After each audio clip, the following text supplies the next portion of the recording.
So you think you're ready to buy a home, but you don't know where to start? No worries. This video will cover the basics of home mortgages to help you get into your dream home. Mortgages help bridge the gap between the total price of a home and your down payment. With home prices on the rise, many Americans are looking to mortgages as a standard for home ownership. Depending on your financial situation and credit, lenders will help fund a large portion, if not the entire price of a home. So, what are your mortgage requirements? At a high level, all mortgages require some form of income, an analysis of your current debt, which would be used to calculate your debt to income ratio, an analysis of your credit and your credit score. They also take a look at your reserve assets that you would use as far as savings or investments. And finally, most mortgages require some form of down payment.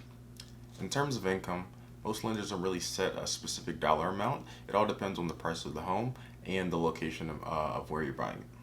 As the saying goes, not all debt is good debt. Lenders look to see if you have a large outstanding amount of consumer debt and you have a lot of monthly payments going towards that consumer debt. When they look at your income and your debt, they like to calculate the debt to income ratio. For the majority of lenders, they'll like to see a debt to income ratio of somewhere around 30 to 40% depending on the loan type. Your debt to income ratio can be calculated by dividing your monthly minimum debt payments by your monthly gross income. For example, if you have a monthly gross income of around $5,000 and your minimum debt payments is around $1,250, then your debt to income ratio is 25%. Your credit score ultimately determines the price you pay for your mortgage. So, the higher, the better. Arming yourself with a stellar credit score increases your odds of obtaining a favorable rate during the pre-approval process.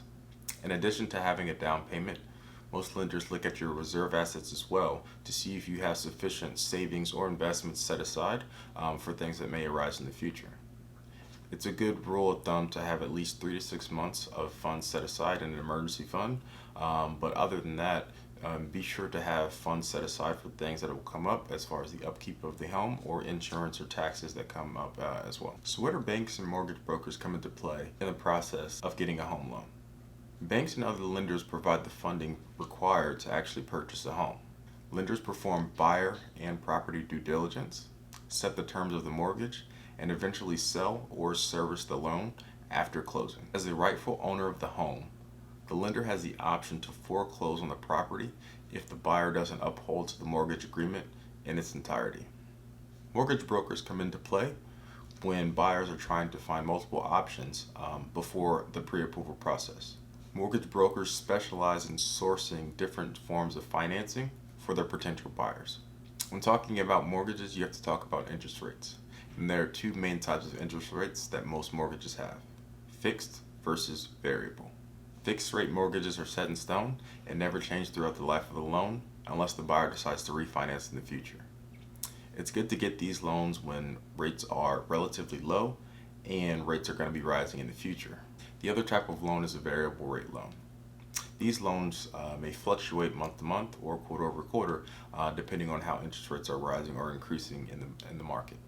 The best time to obtain a variable interest mortgage would be in times where the mortgage rates are currently high, but the Fed has signaled an imminent decline in mortgage rates, like the current environment we're in today.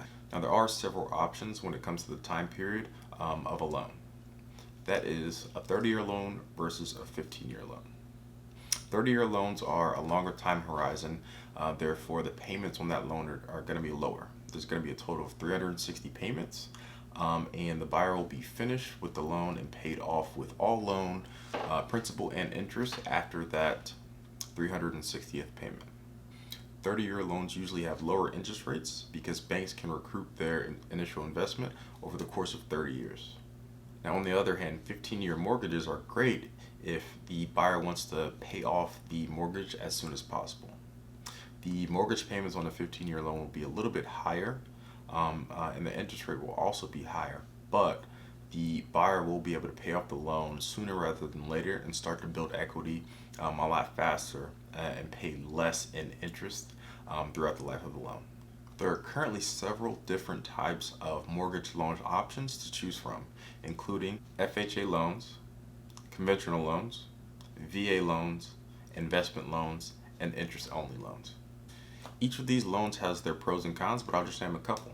For example, FHA loans require a lower credit score to be approved, and they only require a down payment of around 3.5%. Conventional loans require a higher credit score to be approved, but only require about a 5% down payment, and PMI can be avoided if a 20% down payment is put down. PMI can also be avoided in conventional loans when the buyer has paid off around 22% of the loan. VA loans are tailored specifically for service members and prior service members. The biggest pro of a VA loan is the fact that they do have no down payment options to save the buyer a lot of money up front. They also do not have to deal with PMI throughout the life of a loan, which also saves a lot of money and could potentially actually get some savings on the interest rate as well, depending on the lender. The next type of loan is my favorite, and it's an investment loan. Investment loans require around 20 to 25% down payment. There's no PMI with investment loans, and investment loans give you the opportunity to purchase investment properties, multi or single family properties.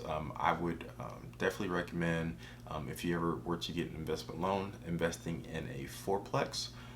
Living in one unit and being an owner occupant of one unit and renting out the other three, so you can use the other three as payment for the mortgage of that particular loan. Last but not least is the interest only loan.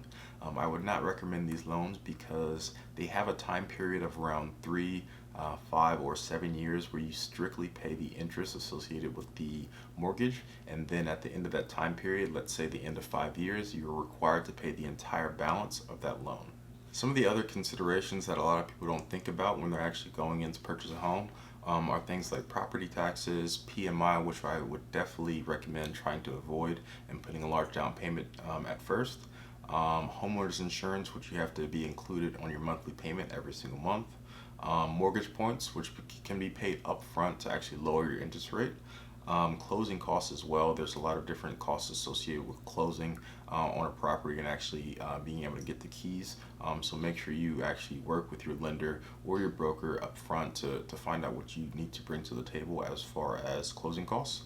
And upkeep. This is something that a lot of people don't think about.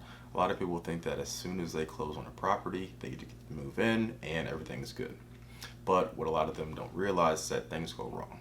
You might have a leaky faucet, you might need to replace your fridge, or a washer or dryer goes out. These are all things that you're going to need to cover out of pocket. So you need to make sure that you can budget for these things month in and month out, because things will arise and you will need to pay for them, because these are not going to be covered in your homeowner's insurance policy. If you're on your way to becoming financially fit, then homeownership is right around the corner. You should be aware that the total price you pay is never the listed price of a home. Becoming pre-approved for a loan that's within your means will give you the upper hand when shopping for your dream home against other buyers. A balanced budget, great credit, and a dedicated savings will help you attain the home of your dreams. Hey guys, if you liked the video today and it provided some value for you, let me know down in the comments below. I want to know if you guys have had any experience with getting a mortgage, obtaining a mortgage, getting pre-approved for a mortgage, or even refinancing. Also, if you guys want some more information and some details about mortgages, head over to thefinancialliteracy.com. I have an entire article as a supplement to this video that kind of lays out everything you need to know about rates, the types, the length of a mortgage, what you should do as far as requirements. So head over to thefinancialliteracy.com if you want to see more information about home mortgages. Guys, I try to make a video every week or so, so if you like the content I'm giving you, go ahead and hit the subscribe button and smash that like button, and I will see you soon.